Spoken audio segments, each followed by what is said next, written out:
never forget their faces. And I've never talked to them again.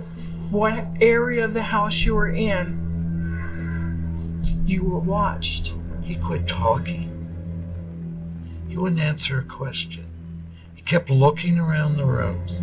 He kept walking around the rooms. I didn't tell him what happened. I didn't tell him what I had seen.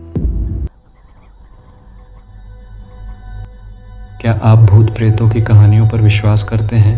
क्या आपने कभी किसी ऐसे घर के बारे में सुना है जहां अजीब घटनाएं होती हैं, जहां दीवारें फुसफुसाती हैं और जहां अंधेरे में कुछ ना होते हुए भी किसी की मौजूदगी का एहसास होता है? आज हम आपको लेकर चलेंगे अमेरिका के विस्कॉन्सिन में मौजूद समरविंड मैंशन की उस भयावह दास्तान में, जो न सिर्फ डरावनी है बल्कि 100% सच्ची भी है।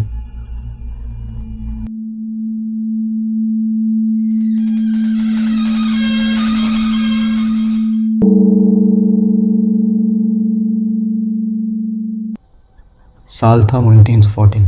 विस्कॉन्सिन की एक खूबसूरत झील के किनारे बना था एक आलीशान मेंशन, समरविंड।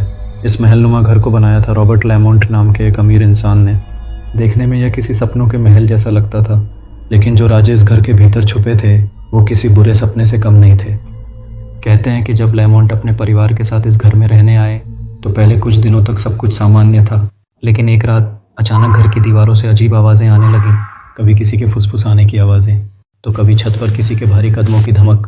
पहले लेमोंट को लगा कि यह सब उनका भ्रम है, लेकिन कुछ हफ्तों बाद एक ऐसी घटना हुई जिसने उनके होश उड़ा दी।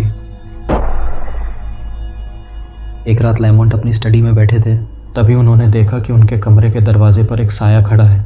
उसकी आंखें गहरी काली थीं, शरीर कंकाल जैसा पतला, और वो धीरे धीरे उनकी तरफ बढ़ रहा था। डर से कांपते हुए लेमोंट ने अपनी बंदूक निकाली और 2 गोलियां चला दी, लेकिन अगला नज़ारा बेहद भयानक था। गोलियां सीधे उस साये के पार निकल गईं और वह वहीं खड़ा रहा। लेमोंट और उनका परिवार उसी रात अपना सामान लेकर वहां से भाग खड़ा हुआ। उन्होंने उस भूतिया मेंशन को छोड़ दिया और फिर कभी वापस नहीं लौटे। दूसरा परिवार और भी डरावनी घटनाएं। कई सालों तक ये घर वीरान पड़ा रहा, कोई इसे खरीदने की हिम्मत नहीं करता था। लेकिन फिर आए अर्नोल्ड और उनकी पत्नी जिंजर। उन्हें लगा कि ये बस अफवाहें हैं। वो इस घर को खरीद कर इसे अपना नया सपनों का घर बनाना चाहते थे, लेकिन उन्होंने सपने में भी नहीं सोचा था कि वो अपने सबसे बड़े दुश्मन अंधेरे से भरी इस हवेली में कदम रख रहे हैं। शुरुआत में सब कुछ ठीक ठाक रहा, लेकिन फिर एक रात जब अर्नोल्ड बेसमेंट की सफाई कर रहे थे, उन्होंने एक पुरानी अलमारी खोली और अंदर जो देखा वो किसी भयानक हॉरर फिल्म से कम नहीं था। उस अलमारी के अंदर पड़ा था एक इंसानी कंकाल,